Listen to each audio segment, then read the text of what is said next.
Et ça m'a mis le bon écran. Bonjour à tous, comment allez-vous? Pas trop fatigué?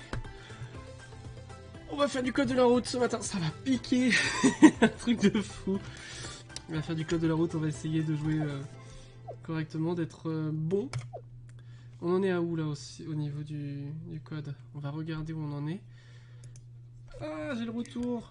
Qui s'est mis en route? Voilà. On est à la route 36. Ah oui, on vient de passer un comme ça. On va peut-être faire un code sur 40. Non, on va d'abord s'entraîner. On envoie. Oh, vivons ce week-end. Pour stationner à cet endroit, j'éteins tous les feux. Oui. Réponse A. Non. Réponse B. On commence toujours par une erreur. Hein. C'est abusé. Je ne suis pas stationné sur la chaussée, Oui, bah, mais sur l'accotement. C'est la ligne de rive, située immédiatement à ma gauche, qui me l'indique. Ma voiture ne constitue donc pas un obstacle pour les véhicules qui circulent. Aussi, que la route ne soit pas éclairée ne change rien. J'éteins tous les feux pour stationner à cet endroit. Avec ces feux éteints, ma voiture sera mieux identifiée comme étant un véhicule stationné. Vrai. Réponse C'est A. vrai, en effet, oui, il est sous 7 ans. On commence toujours par une erreur, c'est abusé. Mon alcoolémie sera de diminuée si je l'énergie dilue drink. une boisson Ah alcoolisée oui. dans du jus d'orange. Oui. Réponse A. J'en suis dans la mienne, Non. je suis pas réveillé. Réponse B. Une boisson énergisante. Oui. Réponse C. Coucou Eleven, Non. comment vas-tu? Réponse D. Mon alcoolémie sera diminuée si je... Non, elle ne sera pas diminuée non plus. L'alcoolémie dépend de la quantité d'alcool absorbée, pas de sa concentration dans la boisson. Boire 10 centilitres d'une boisson contenant 20% d'alcool ou 5 centilitres d'une autre à 40% revient exactement au même. Alors je peux diluer autant que je veux une boisson alcoolisée avec ce que je veux, jus de fruits, boisson énergisante, soda. La boisson paraîtra moins forte, la quantité de boisson sera plus importante, mais la quantité d'alcool absorbée sera identique. Donc l'alcoolémie sera la même. Réponse B et D. Oh, fatigué, j'ai hâte que le week-end arrive. Fanny est au boulot, elle finit à midi et demain elle ne travaille pas. Donc demain on va je pense se mettre sous le plaid. Puis bah... Oh pardon. Oh désolé, c'est la energy drink là qui me... Voilà. Comme ceci. Le message subliminal est bien passé, merci le code de la route. Elle pourra se reposer au maximum et puis moi je finirai demain après-midi avant le week-end. Alors l'enchaînement nuit-week-end plus semaine ça picote. Mais bon, ça fait partie du jeu et après c'est chômage partiel une bonne partie du temps donc je vais pas me plaindre. J'aurai le temps de me reposer plus tard. Oh.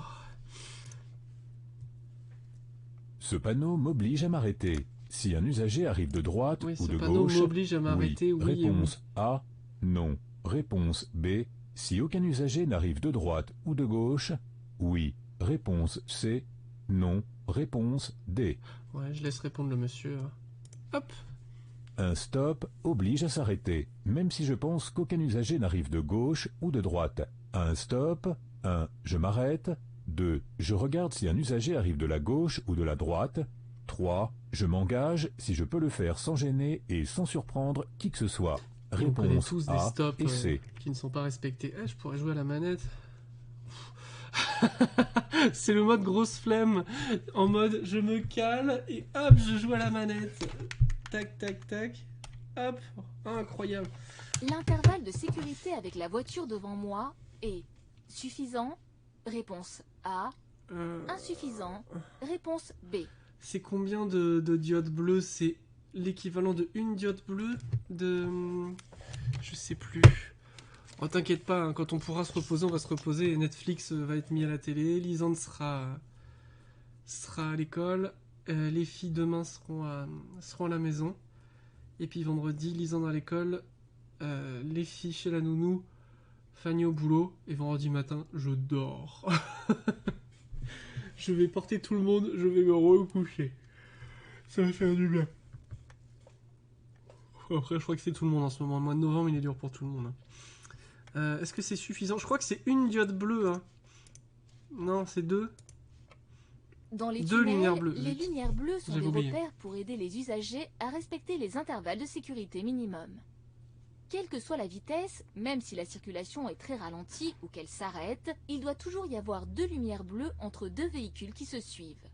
Il y en a une juste à ma droite, mais la suivante se trouve après la voiture que je suis. L'espace est donc insuffisant. Réponse B. Little, tu n'es pas obligé de défoncer le placard. Je peux dépasser la voiture grise. Par la non, droite, jamais. oui. Réponse A, non. Réponse B, par la gauche, oui. Réponse C, non. Réponse D. Ouais, je pourrais la dépasser par la gauche. Par contre, il y a une voiture derrière moi.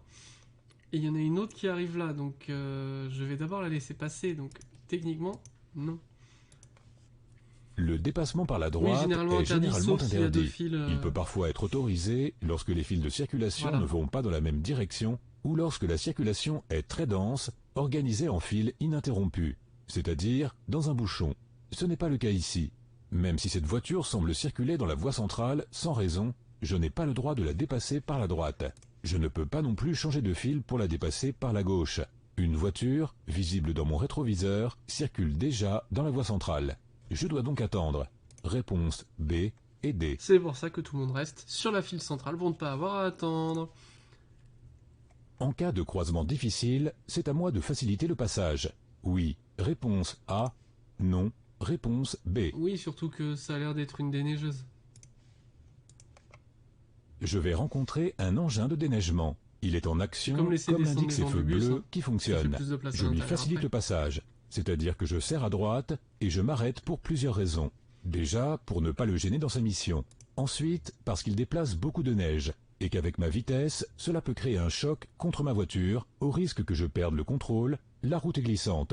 Réponse A. Et accessoirement, si on passe derrière, ça veut dire que la route sera beaucoup plus safe. Mais bon, Écrire un SMS en conduisant est ça c'est gratuit, c'est parce que je me suis viandé que j'ai dit n'importe A. quoi les premières. toléré. Réponse B. Interdit. Réponse C. Du coup, je sais pas à quelle heure tu as fini ton stream Eleven hier, mais quand j'ai voulu me connecter, c'était déjà fini. Tu fais par chapitre pour Layers of Fear 2. Du coup, j'ai fini le boulot à 21. J'ai reçu la notif à 21h30. Et puis quand on s'est mis au lit, je voulais faire un coucou. Et puis, t'étais déjà parti. Du coup, j'ai pas pu passer.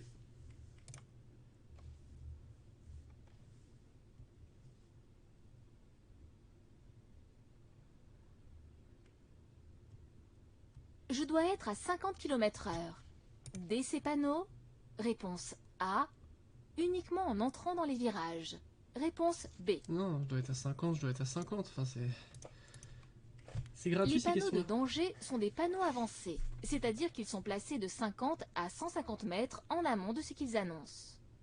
La succession de virages, dont le premier est à gauche, ne commence D'accord, donc pas tout de 45 suite. minutes. D'ailleurs, Ok. Après, on le voit t'as bien. pris la...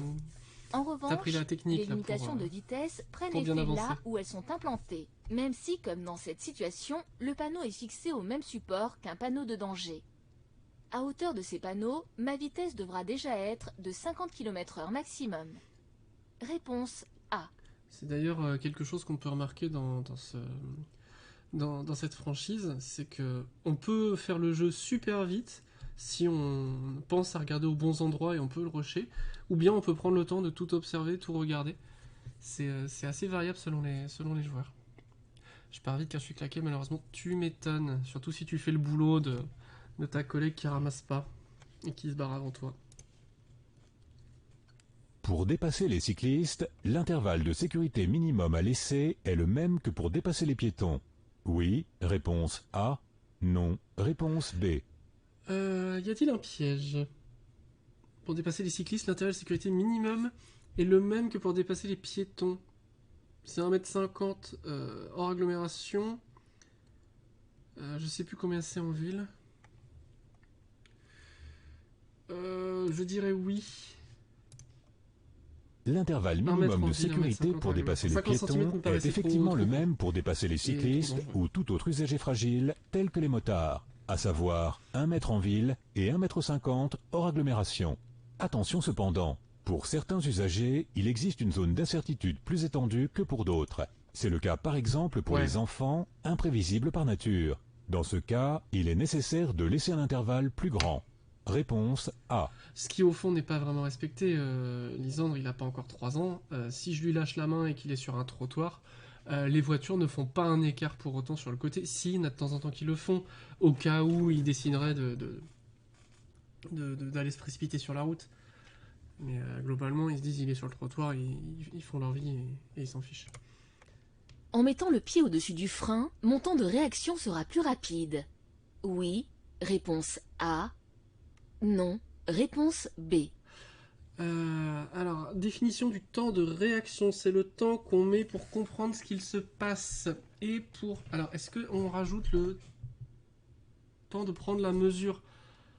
Je crois que oui, puisque le temps qu'on comprenne, on déplacerait le pied, et là, en étant prêt, on réagira plus vite. Donc la réponse est oui. Face à une situation inattendue, il me faut environ une réagir, seconde pour réagir. pour C'est ce qu'on réagir. appelle le temps de À quel réaction. moment on réagit? Mais si je me suis préparé à cette situation, c'est-à-dire que j'ai anticipé et que mon pied se trouve déjà au-dessus de la pédale de frein, mon temps de réaction sera négligeable. L'action sera beaucoup plus rapide, elle interviendra en une fraction de seconde. Réponse A. L'action sera plus rapide. Réaction. 8 sur 10, c'est pas ouf. C'est pas ouf. Et les neurones ne sont pas très bien connectés ce matin. C'est tellement pas connecté que j'ai oublié... Je suis allé chercher mon chargeur. Alors, la nuit, j'oublie toujours de charger mon chargeur, de charger mon téléphone. J'ai été chercher mon chargeur, j'ai branché le chargeur et j'ai pas branché le téléphone sur le chargeur. Voilà, ce qui est maintenant fait. Compliqué, hein. C'est pour ça qu'on joue jamais à Cookserve le mercredi matin. Certains écrous, pour dévisser une roue, nécessitent un outil spécial. Oui, réponse A. Non, réponse B. Certains écrous pour dévisser une roue nécessitent un outil spécial. Oui, c'est l'espèce de plus là. Enfin, c'est le... Bah oui, vas-y. Oui, c'est ça. Généralement, chaque roue est fixée par 4 ou 5 écrous. Il arrive que sur chaque roue, un l'un des de ces écrous n'a écrous pas la n'ait même pas la forme même que forme les que autres. les autres. Je savais Il même s'agit d'un pas. écrou nécessitant un outil spécial pour le desserrer afin de limiter le risque de vol. Il se range avec les autres outils nécessaires au démontage des roues, souvent dans le coffre ou sous le plancher de la voiture. L'outil est généralement le même pour les 4 roues et il ne peut pas être utilisé pour démonter les roues d'une autre voiture. Sinon, sa fonction d'antivol serait très limitée. Réponse A. Ouah, je savais même pas.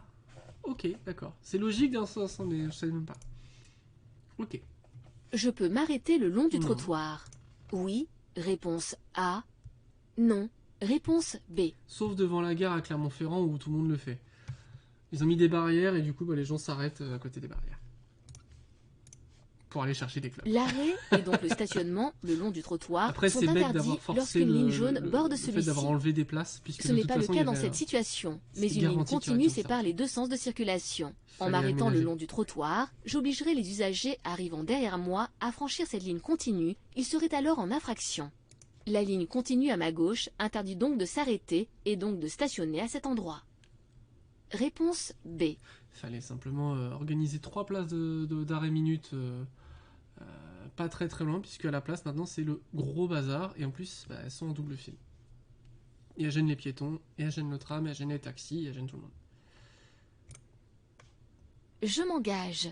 Oui. Non, il y a un Réponse vélo. A. Non. Réponse B. Je sais même pas si nous on passe. Hein. c'est super étroit. Non, on s'engage pas, sinon on l'écrase. À ce passage étroit, un panneau m'informe que je n'ai pas à laisser passer les usagers arrivant en face. Au contraire, un panneau situé à l'autre bout interdit aux usagers de s'engager si quelqu'un arrive en sens opposé. Cependant, ce cycliste a eu raison de s'engager. Il ne me voyait probablement pas lorsqu'il est arrivé sur ce long passage étroit. Et quand bien même, il est là. Je ne m'engage pas. Déjà, parce qu'il me serait impossible de laisser un intervalle minimum Ouais, de clairement. 1,50 m en le croisant. Je risquerais de le mettre en danger, ou tout au moins de le mettre mal à l'aise. J'attends quelques secondes qu'il finisse de franchir le pont avant de m'engager, autant par courtoisie que par sécurité. Réponse B. Ça veut dire que la réponse coup de pression ne fonctionne pas. On s'arrêterait pas là, et puis après on s'arrête, et puis on le regarde en mode hey, tu vas faire quoi? Ouais. C'est logique.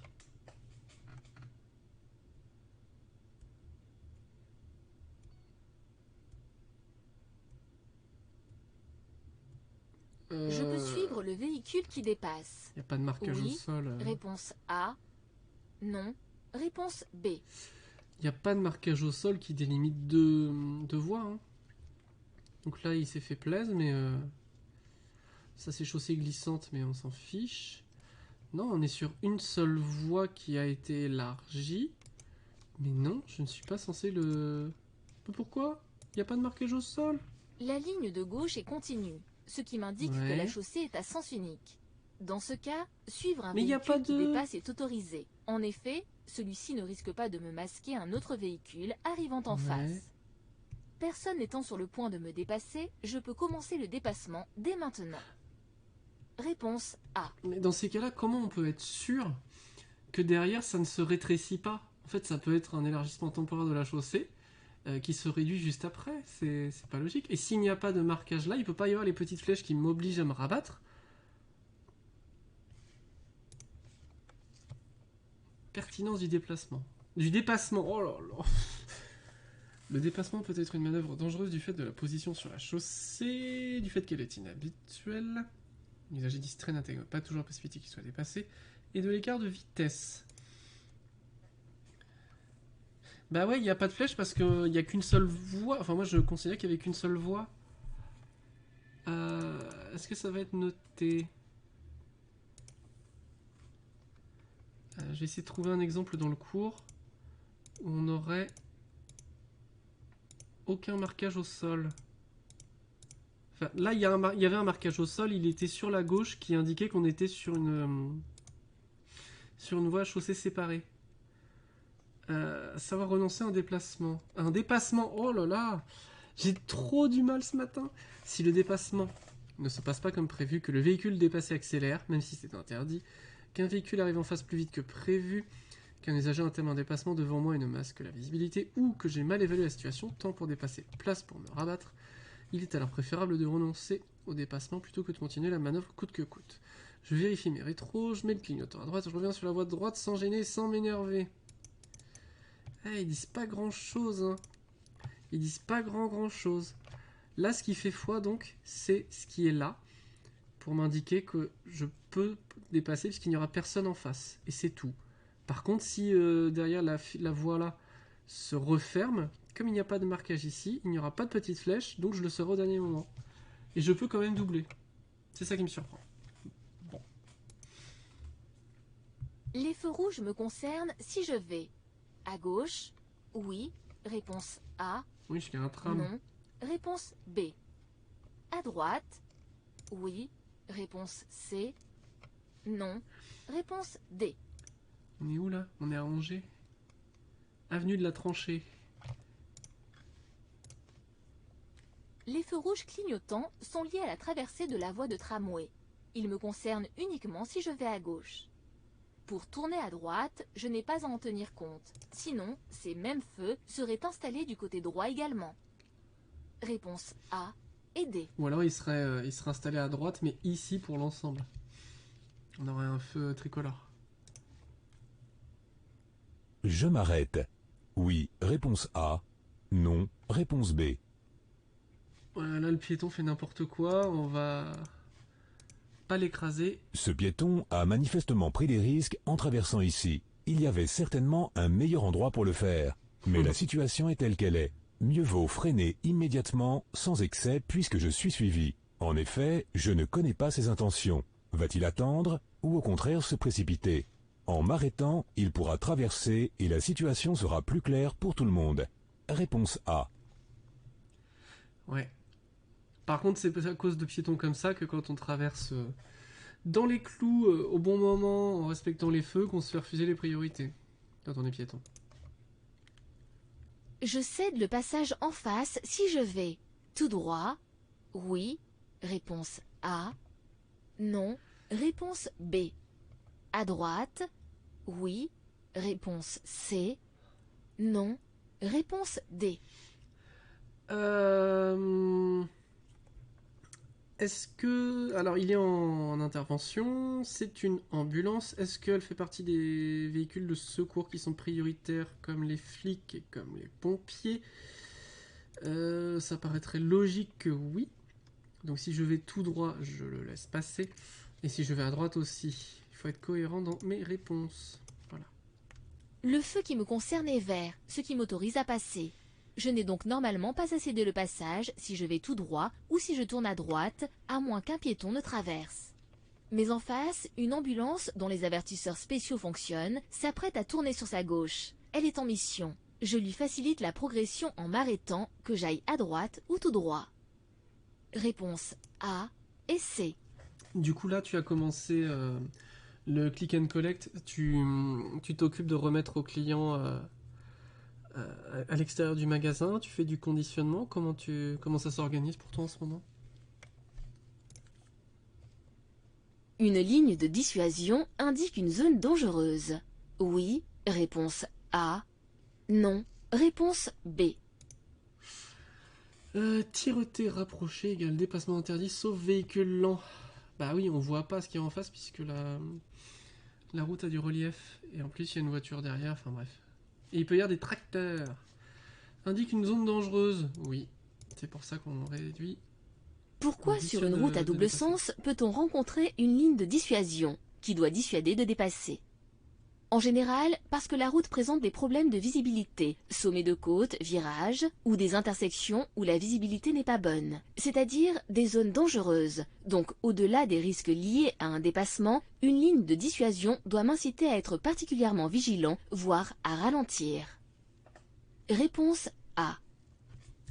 Ils viennent dans le magasin. C'est une sorte de drive à l'intérieur, à un point devant le rayon. D'accord, ils rentrent quand même dans le magasin. Ok.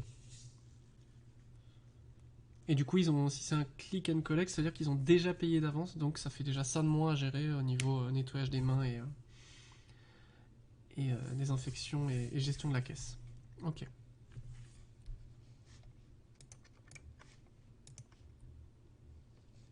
Je peux diminuer mon alcoolémie en buvant du café? Oui. Réponse A. Non. En plus, ça boive du jaune. En prenant de l'aspirine? Oui. Réponse ça, c'était C. Pour Rufus, non. mais il est pas là. Réponse D. Ah, dommage, il a raté son moment karaoké. Il n'y a pas de solution miracle pour faire baisser l'alcoolémie. Si, ne pas Le boire. café ou les boissons énergisantes ne la font pas varier. L'aspirine non plus. Tout au plus, cela peut masquer l'impression de fatigue. Mais c'est tout. Les dangers liés à l'alcool demeurent. Augmentation du temps de réaction, mauvaise interprétation des distances et des vitesses, prise de risque, décision hasardeuse. Le seul moyen est d'attendre que le taux d'alcool baisse, et cela peut être long, à raison de 0,1 à 0,2 g par litre de sang. Parfois, une nuit entière ne suffit pas à revenir à zéro, selon la quantité absorbée. Réponse B et D. Même après de la soupe à l'oignon. Enfin, boire du pastis quand même. Bah non, en fait, ils peuvent venir sans avoir payé s'ils cherchent un truc. Ah, c'est étonnant. C'est étonnant que ce soit autorisé. Je passe sans ralentir. Réponse A. Je ralentis et je passe. Réponse B. Je m'arrête. Réponse Mais non. C. Je suis bête. Je passe pas puisque là, ça s'allume, donc ça veut dire que ça va se fermer. Donc non, je m'arrête. Zut, j'ai oublié de lire le cours. Oh non. Bon, c'est pas méchant. Dès que ça s'allume, de toute façon, ça signifie que qu'il faut s'arrêter et que la barrière va se baisser. 9 sur 10. Bon, il y a des erreurs. Comme les autres magasins font. Je sais pas, du coup, je vais plus dans les... Là, je vais plus dans les boutiques en ce moment. J'essaie de sortir que pour aller bosser et pour aller à l'école et pour aller chez la nounou.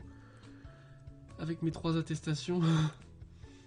Et du coup, je sais pas comment ils font. Il y a la librairie à Rion qui en fait file ses bouquins, qui vend ses bouquins déjà payés sur le pas de leur porte. Ils posent leur liste, on prépare et on les appelle, ou s'ils sont encore là, on leur donne directement. D'accord. Ah, c'est comme ça que ça... Oui, c'est vrai qu'au fond, qu'ils donnent la liste directement sur place ou sur internet, ça revient un petit peu au même. Ouais.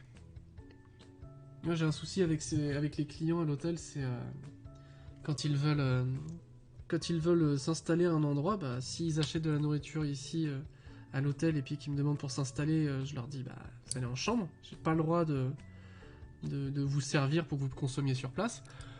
On a enlevé toutes les chaises et toutes les tables de, de, de- de l'hôtel, sauf qu'il reste un manche debout, un comptoir qui est pas amovible. Et bah, quand ils ont une pizza extérieure et qu'ils veulent s'installer là, c'est difficile de leur dire non parce que bah, nous on a mis tout en place pour qu'ils s'installent pas. Et à moins de mettre du rubalise, bah il y a plus de chaise, il y a plus rien, mais ils ont le droit de s'installer. Enfin, s'ils décident après 21h, quand il n'y a plus personne à la réception, de s'installer à ces endroits-là, nous on peut pas faire grand-chose. Hein. Ou mettre du rubalise pour leur dire vous installez pas là. Auquel cas, on peut directement condamner le distributeur automatique et tout ça. C'est un peu bizarre des fois les règles, comment on est dans les clous, comment on l'est pas, c'est un peu subtil. Je pensais que c'était ouais sur le perron du magasin et ou derrière la boutique en mode drive et que vous faisiez du conditionnement pour empaqueter tous les cadeaux dans un même carton et ensuite vous refiliez à une autre équipe derrière. Je pensais que c'était comme ça.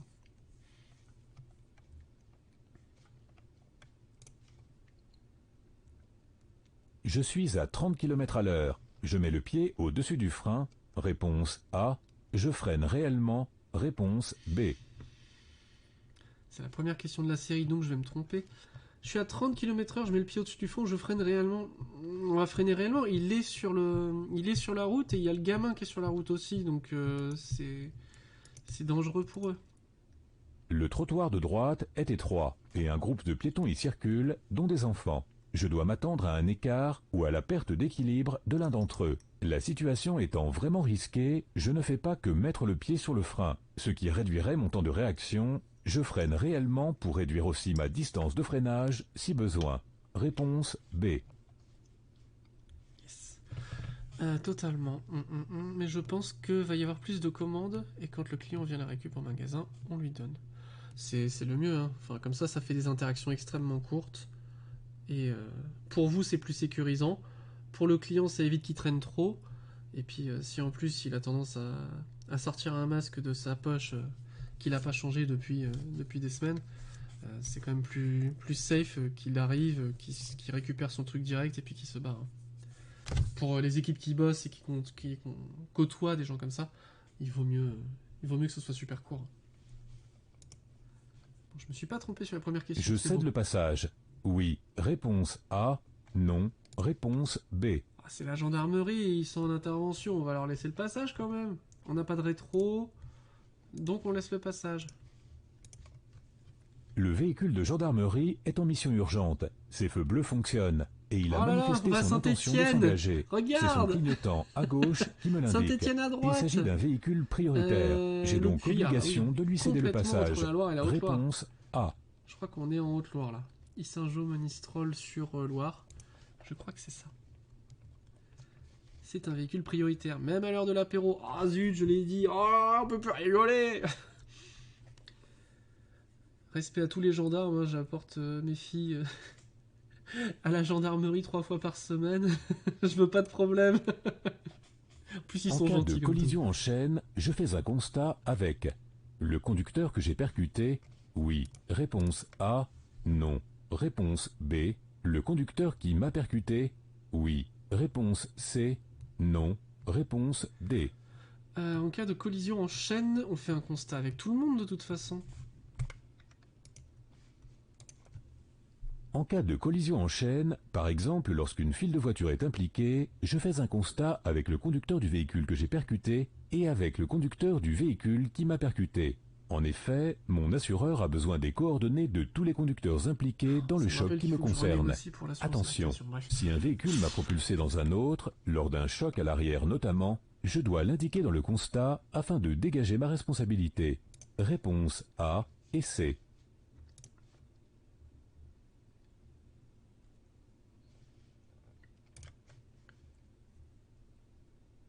Encore le carrefour des pistes. Non, c'est moins galère que le carrefour des pistes. Il y a un tram dans mon Je rétro. tourne à droite. Je passe. Réponse A. Je reste où je suis. Réponse B. Je serais tenté de dire qu'on va passer parce qu'il n'y a pas de problème. Le tram, il est là, donc lui, il fait sa route. Je ne tourne pas à gauche, donc on se pose pas la question. Je tourne à droite, il n'y a personne qui va me couper la route, donc je peux y aller. Hein.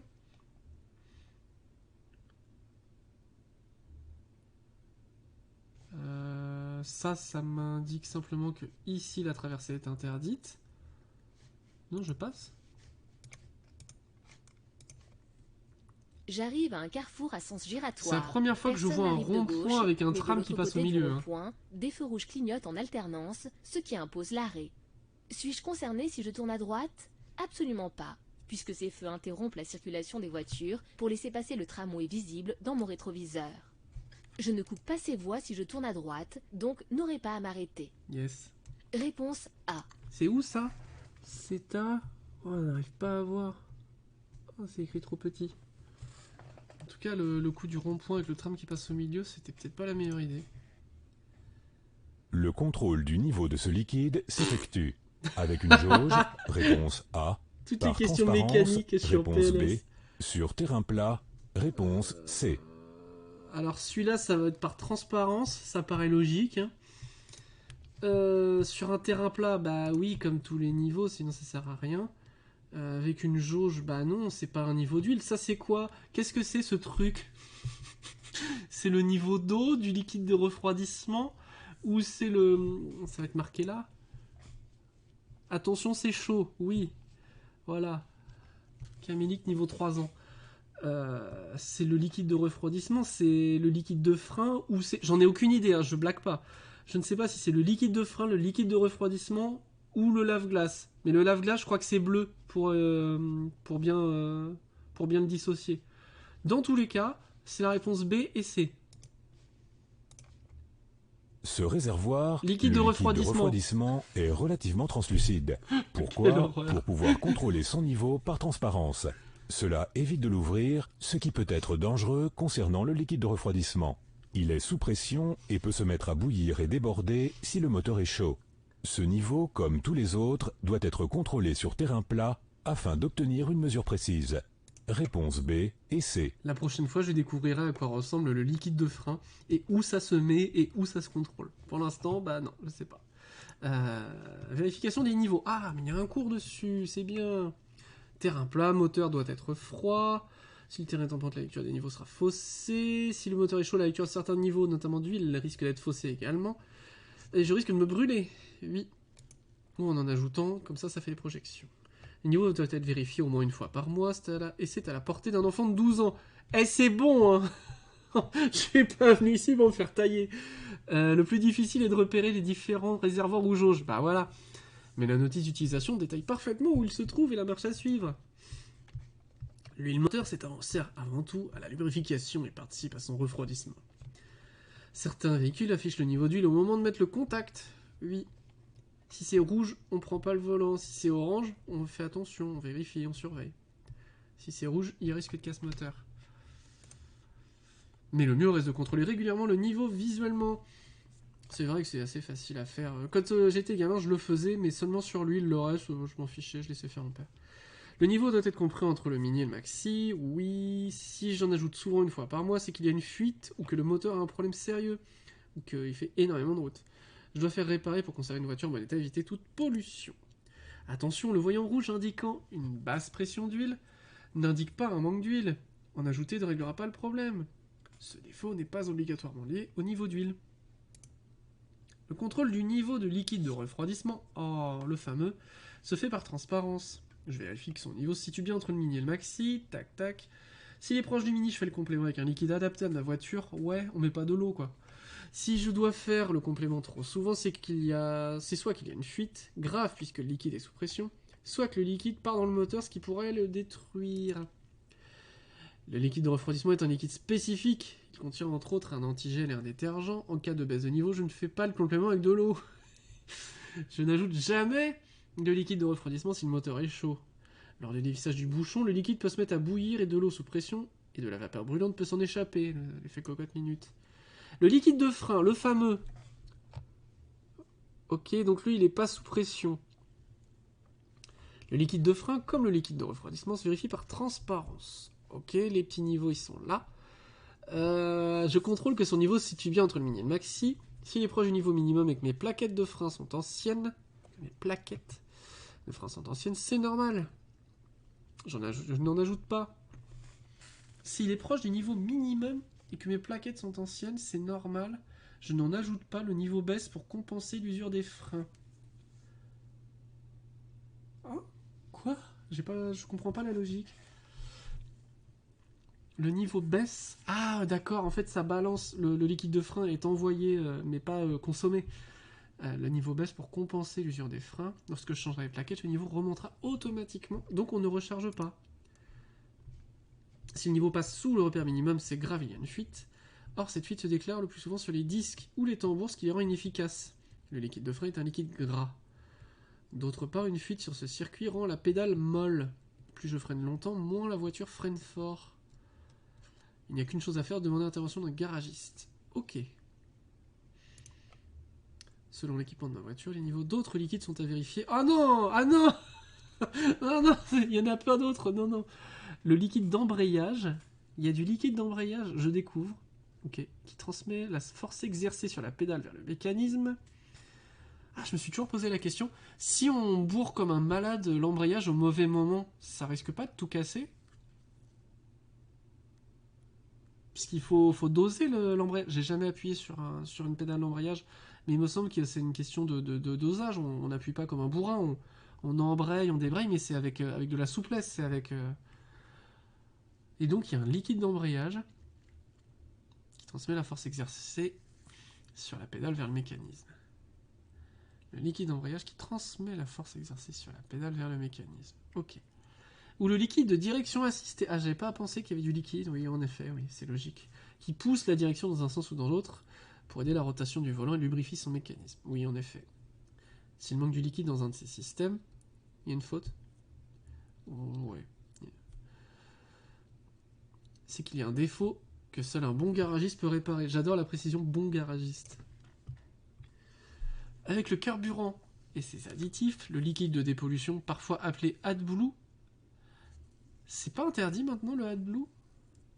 Oh, toutes les questions mécaniques, je suis tellement à la ramasse. Le lave-glace, c'est le seul liquide que consomme réellement la voiture. Ok, oui, d'accord. Le lave-glace est le seul liquide que consomme réellement la voiture. Je vérifie qu'il en reste suffisamment avant chaque départ. Avant chaque départ, genre tout le monde vérifie ça? Non, c'est mort, c'est pas vrai. Tout le monde vérifie pas. Surtout si je suis pas le seul conducteur de la voiture. Un manque de lave-glace peut être ennuyeux, voire dangereux, qu'il fasse beau ou qu'il pleuve. Coucou les moustiques, écrasés sur le pare-brise. Le réservoir de lave-glace n'a pas de niveau mini ni maxi. Si le niveau est un peu bas, il suffit d'en rajouter. L'été, j'ajoute du liquide été, qui me permet de mieux se débarrasser des impacts d'insectes. Et l'hiver, j'utilise du liquide hiver, qui ne gèle pas. Ah, il y a même une... Je savais que c'était le cas pour l'huile, et je ne suis pas sûr que ce soit encore le cas. Il y avait des 15-40, des trucs comme ça. Je ne savais pas qu'il y avait aussi deux types de lave-glace. Je savais qu'en tout cas, il fallait que ça soit avec de l'antigel, dans tous les cas. Je n'utilise pas d'eau qui n'a pas de propriété lavante et dégraissante suffisante et qui peut geler et donc péter le réservoir de liquide de lave-glace. En cas de gel. Les divers liquides présents dans une voiture ont généralement une durée de vie limitée. C'est le cas bien sûr de ceux que l'on consomme, le carburant et le lave-glace par exemple, dont il faut ajuster le niveau avant que le réservoir soit vide. Logique. Mais c'est le cas aussi des liquides que l'on ne consomme pas, l'huile qu'il faut remplacer tous les 20 000 à 30 000 km environ, ou tous les 1 à 2 ans selon les modèles. Ok, mais aussi le liquide de frein qui perd de ses qualités et qu'il faut remplacer parfois au bout de 40 000 à 60 000 km, ou 2 à 4 ans. Ouais, j'avais pensé à ce détail, ok. D'autres liquides comme le liquide de refroidissement ou de direction ont également une périodicité de vidange. Ok, eh ben dis donc. Enfin, il y a ceux qui ne se consomment pas et ne se remplacent pas, comme le liquide de batterie. Oh, vous êtes lourd. Il y en a trop. Le liquide de batterie à base d'acide. Oui, d'accord. Lorsqu'il ne remplit plus son rôle, c'est généralement toute la batterie qu'il faut remplacer. Ok. Oui, puis l'acide est normal. Réaction acide-base. Pour en savoir plus, je consulte la notice d'utilisation et le carnet d'entretien de ma voiture. Ok. Eh ben, on Je aura appris des m'arrête. choses. Dans la situation Surtout moi, je numéro ne sais 1, pas vous, mais moi, j'ai oui. appris des choses. Réponse A, non. Réponse B.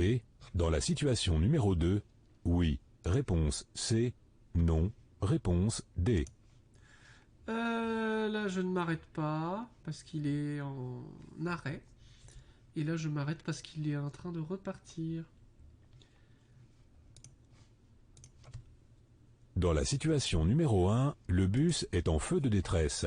Il n'est donc pas sur le point de repartir. Je peux passer. Avec Il y en a certains prudence. qui s'engagent Y avant de a-t-il un remettre le piéton sur le clignotant. point de traverser juste devant lui? Dans la situation numéro 2, son clignotant gauche là, il n'y a pas fonctionne. d'ambiguïté Aucun par doute rapport à la possible. Il est sur le point de repartir. Je dois le laisser passer. Réponse B et C. On est vraiment censé s'engager sur la 1 et s'arrêter sur la 2. Certaines voitures sont équipées d'un mode éco permettant d'économiser environ 10% de carburant. Oui, réponse A. Non, réponse B. Ce dispositif coupe le moteur lors d'un arrêt en Est-ce que ça circulation. coupe le moteur? Oui, réponse C. Non, réponse D. Est-ce que ça coupe le moteur? Parce que sur ces voitures-là, on les entend en général et le bruit du moteur s'arrête. Est-ce que ça le coupe? Peut-être. Ou est-ce que ça bascule sur... On va dire oui. J'ai bien fait de me poser la question.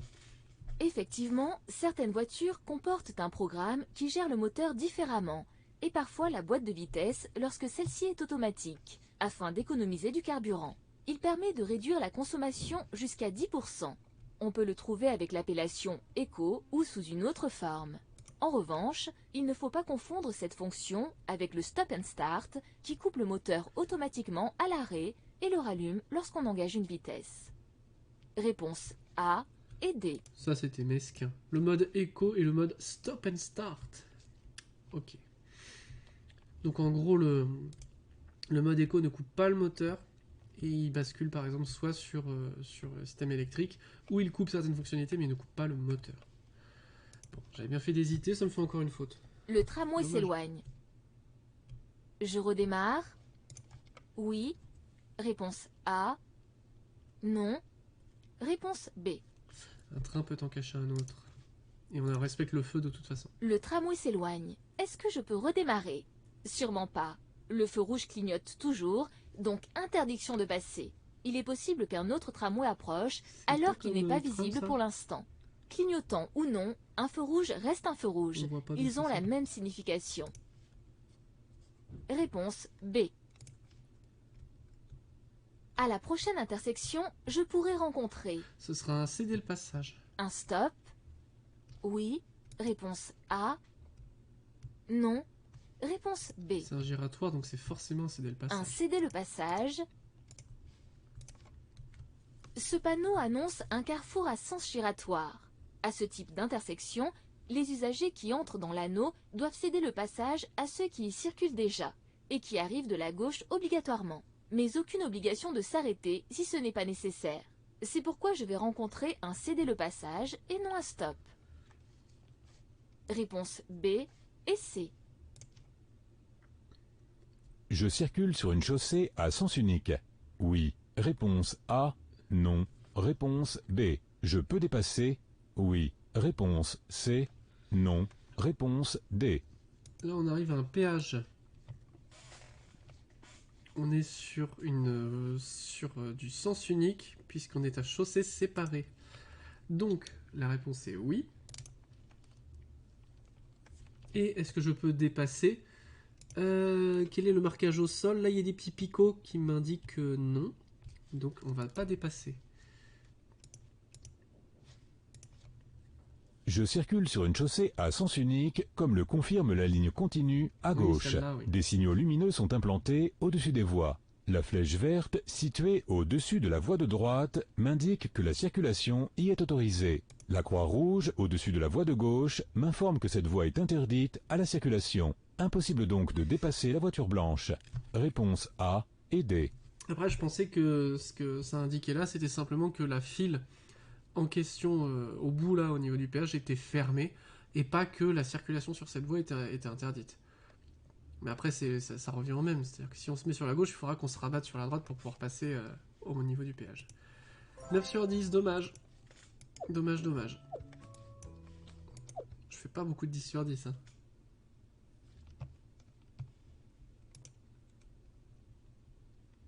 Je cède le passage en face. Oui. Réponse A. Non. Réponse B. Bah non, j'ai le feu vert et ils ont le feu rouge, donc non. Mon feu est vert, ce qui m'autorise à passer. Mais comme je Avec le tourne à petit plus, gauche, je dois c'est laisser super passer pratique, les ça. usagers Il devrait y en arrivant en avoir partout. face s'ils sont autorisés à passer. S'ils ont aussi le feu vert, comment savoir? Ici, le feu en face est équipé d'une croix rouge, ce qui signifie que les usagers en face ont un feu rouge. Je n'ai donc pas à leur céder le passage. Mais je reste vigilant. Réponse B. C'est vraiment pratique. Il devrait y en avoir sur plus de feux tricolores pour les piétons, puis même pour les voitures. C'est vraiment pratique de savoir quel est l'état de leur feu. C'est vraiment pratique. Je dois m'arrêter si je tourne à droite. Oui. Réponse A. Non. Réponse B. Pas tout Je vais droit. tout droit. Oui. Réponse C. Non. Réponse D. Ouais, du coup, on gêne bien toutes les bagnoles derrière si on tourne à droite. Ce qui doit être le cas puisqu'elle est en train de se déporter. Donc oui, on s'arrête, machin, voilà. Les feux rouges clignotants imposent l'arrêt avant la voie de tramway. Cependant, compte tenu de la configuration, ces feux me concernent uniquement si je tourne à droite, pas si je continue tout droit, puisque je ne franchirai pas les voies de tramway. Réponse A et D. Ils auraient pu penser un peu le truc différemment. Bon, il fallait bouger le lampadaire, mais ils auraient pu... Ouais, enfin non, puisqu'il y a un espacement... Ouais, donc en fait, ils pouvaient pas forcément faire beaucoup mieux. Si, ils auraient pu faire mieux, ils auraient pu prévoir une voie de dégagement, je sais pas si ça s'appelle comme ça. Une file en tout cas pour tourner à droite avant, ce qui permettait au trafic là de pouvoir continuer plus facilement.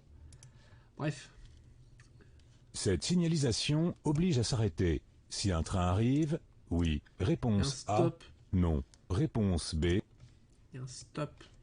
Sur On certaines s'arrête. petites routes traversées par une voie de chemin de fer peu fréquentée, il arrive qu'un simple stop soit implanté. Peu importe qu'il s'agisse d'une voie de chemin de fer, tout usager qui le rencontre doit s'arrêter. L'arrêt est obligatoire afin de prendre le temps de vérifier qu'aucun train n'arrive, ni de droite, ni de gauche.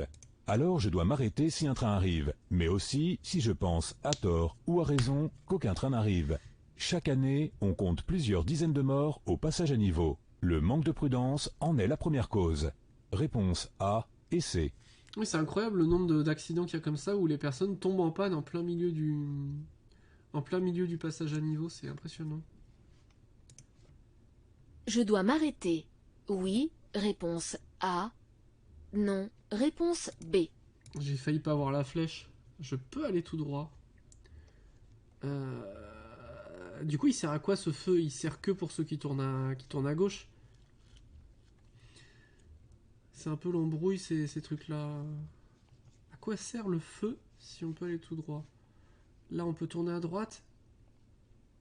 On peut pas tourner à droite, il y a des bitoniaux. Bon, je sais pas à quoi ça sert, mais en tout cas, je dois m'arrêter. Bah non, puisqu'on a la flèche. Le feu est au rouge, ce qui impose normalement l'arrêt. Mais une flèche orange clignote. Ah, Elle c'est parce autorise que les les piétons usagers doivent qui avoir vont le tout rouge, droit à là. passer, à condition de céder le passage à tous les usagers. Étant donné qu'il n'y a personne à laisser passer, je ne m'arrête pas. Réponse B. Pardon, désolé. Du coup, il doit y avoir aussi un vert pour que tout le monde puisse... ouais, ok, peu importe. C'est pas très important. La voie que j'utilise est réservée à mon sens de circulation. Oui. Réponse A. Oui, Non. Réponse B. oui, oui, oui, oui, oui. La voie de droite ainsi que la voie dans laquelle je circule sont surmontées de panneaux lumineux verts en forme de flèche. Cela m'indique que ces deux voies sont strictement C'est super réservées à mon dangereux, sens d'ailleurs. de circulation. Les usagers arrivant en face n'ont pas le droit de les emprunter malgré la ligne discontinue. Au-dessus de la voie centrale, dans leur sens de circulation, ils voient une croix C'est rouge, super la dangereux. même que je vois au-dessus de la voie à ma gauche. Réponse A. Franchement. Les mecs en face qui font pas gaffe, qui regardent pas ça, ou qui se disent vas-y je peux doubler, c'est partagé, c'est super dangereux. Ah oui, ils ont les picots là. Ouais. Je circule sur une autoroute, réponse A. Une route à chaussée séparée à sens unique, réponse B. Une route à double sens de circulation, réponse C. Alors, il n'y a pas de ligne continue. Je vais finir par le comprendre ça. Il n'y a pas de bande d'arrêt d'urgence, ce n'est pas une autoroute. Il n'y a pas de ligne continue ici, ce qui signifie que je suis sur une route à double sens de circulation.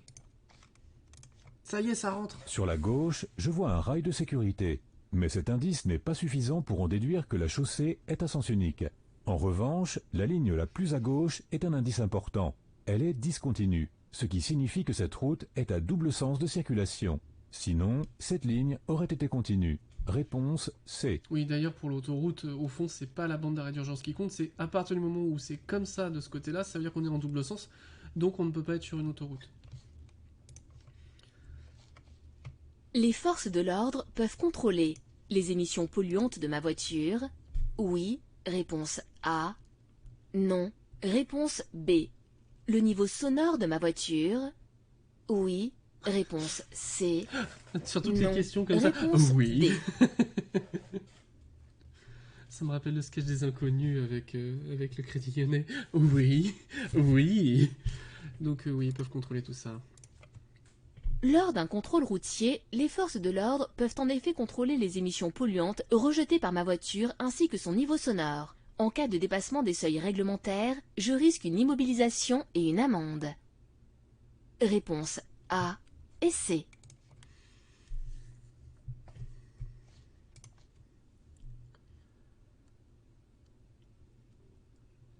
Il me fait signe de ralentir là. Il y a un accident. Ou une vache, je sais Cette personne me fait signe de ralentir, réponse A. M'arrêter, réponse B. Que signifie ce geste? Il s'agit d'un geste réglementaire, donc normalisé, qui peut être utilisé aussi par les forces de l'ordre, les pompiers ou encore des ouvriers. moi j'ai pas le Il faire parce que je le fais des signifie fois quand il y a des ralentir. bouchons qui sont Pourquoi? Je ne sais pas. des sorties de Lui le virage. sait. Un accident peut-être. Mais je ne vais pas m'arrêter pour lui demander. Toujours est-il que je lui fais confiance et que je ralentis significativement pour être en mesure de réagir à toute situation imprévisible. D'autant plus qu'il y a du brouillard. Réponse A. C'est surtout à Faubourg de la Bade que je le fais ça. Quand il y a 5-6 bagnoles qui sont arrivées au niveau du rond-point, les bagnoles qui arrivent derrière, elles voient pas et si elles roulent à 50, elles n'ont pas le temps de s'arrêter. Du coup, je leur fais. Je savais pas que j'avais pas forcément le droit de le faire. Sinon, oui, désolé, je réponds que maintenant, mais moi aussi, je suis largué sur ce qui est mis en place. Ah, puis en plus, si ça Je change tous les 3 circule jours, à c'est 130 une galère. km/h. L'intervalle avec la voiture qui me précède est suffisant, réponse A. Insuffisant, réponse B. Un trait danger, 2 traits sécurité, ça marche bien. Est-ce qu'il y a l'équivalent de 2 traits? Quand je serai là, est-ce que lui il sera là? Ah, on n'est pas trop mal, mais non, c'est insuffisant. On n'est pas à 2 traits. Si je circule à 130 km/h, c'est que je suis sur l'autoroute. Aussi, à cette vitesse, je dois laisser un intervalle de sécurité avec le véhicule devant moi qui doit correspondre au minimum à 2 traits de la bande d'arrêt d'urgence située à ma droite. Or, ici, il n'y en a qu'un. L'intervalle n'est pas suffisant. Je prends des risques et je suis en infraction. Réponse B. Et paf, c'est Je la laisse bande. passer ce piéton. Oui. Réponse A. Non. Réponse B. Bah, de toute façon, elle va pas s'arrêter. Elle est même pas statique. Elle est en plein mouvement au téléphone et bah, on s'arrête. On va pas l'écraser. Ça, c'est complètement Paris. Non, c'est pas du tout Paris. C'est quoi comme ville ça? Je sais pas, peu importe. Hop, donc oui, je laisse passer le piéton, je ne l'écrase pas. Cette personne n'est pas engagée sur un passage pour piétons comme elle aurait dû le faire. Quoi qu'il en soit, ne pas la laisser passer la mettrait en danger. Elle ne va pas rester entre 2 files de voitures. Je m'arrête. Je peux même lui faire signe de traverser. Bah non, on se Réponse comporte de manière A. grossière, évidemment. On la klaxonne. Non, non, On la laisse passer, de toute façon ça changera rien puisqu'elle est au milieu de la route, donc on passe pas. Bon bah, combien j'ai fait aujourd'hui? Combien que j'ai fait 8, 9, 9 et 10. 18, 26, 30... J'ai fait 36. 10, 19... 28, 36... 36 sur 40. Ah bah c'était mieux. C'était mieux aujourd'hui. C'était mieux. On va finir avec du panneau. On peut faire de la survie. Ça peut être rigolo. Je pense que ça va être court.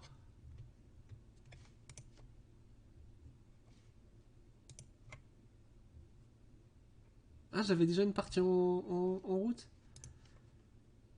Non, j'étais déjà mort. Si j'allume le clignotant à gauche, le camion derrière moi devra me laisser passer en ralentissant. Oui. Réponse A. Non. Réponse B. En changeant de voie. Oui. Réponse C. Non. Réponse D. Alors si j'ai mis le clignotant, il est censé normalement se décaler. Mais c'est un camion.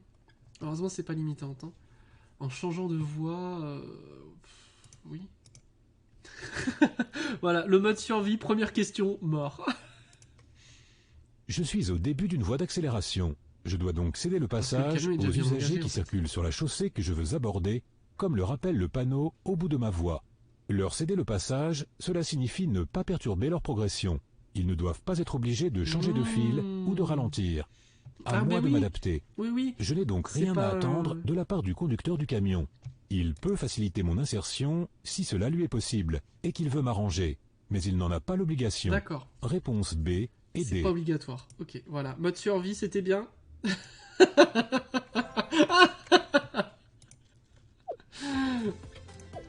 Bon, bah comme c'est rapide, on va refaire.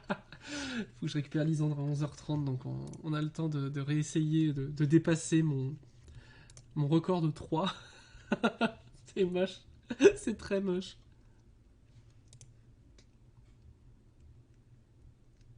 Seul impliqué dans une sortie de route, mon véhicule sera indemnisé si j'ai souscrit l'option tout accident.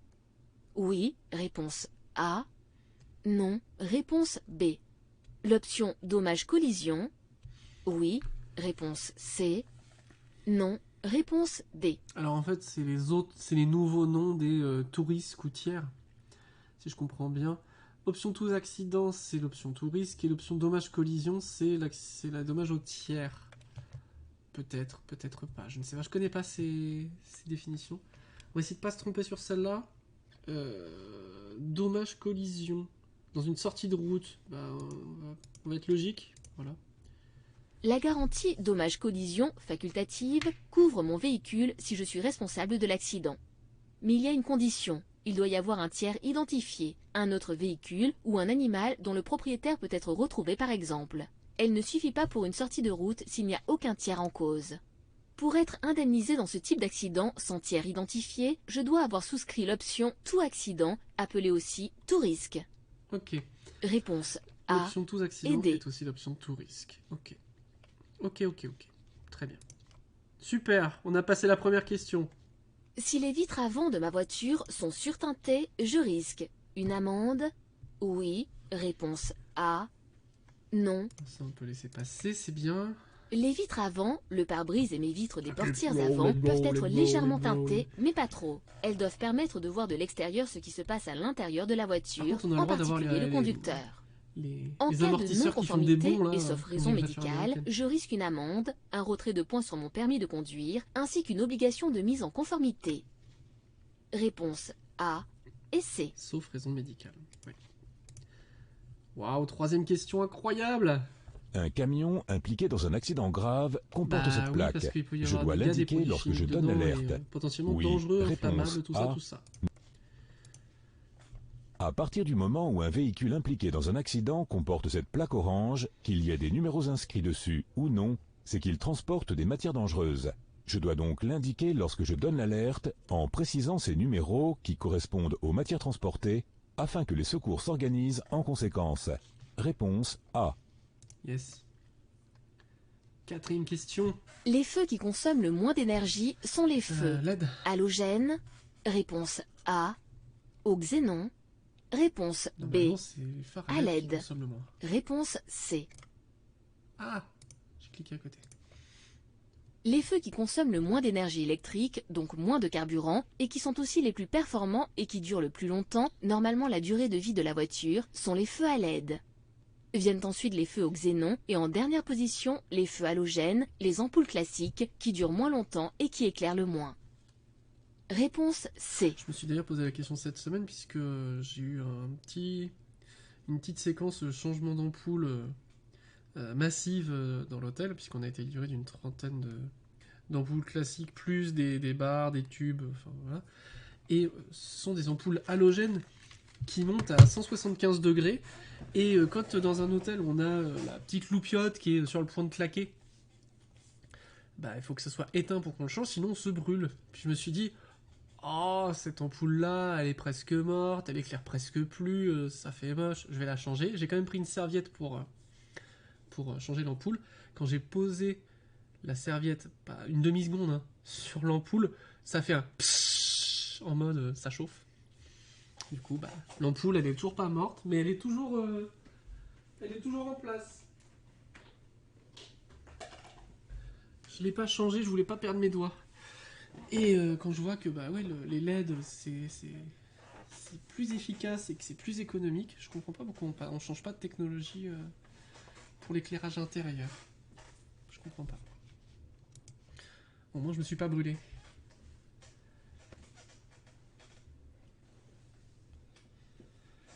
Les flèches de rabattement me concernent. Non. Les flèches de rabattement me concernent. Oui. Réponse A.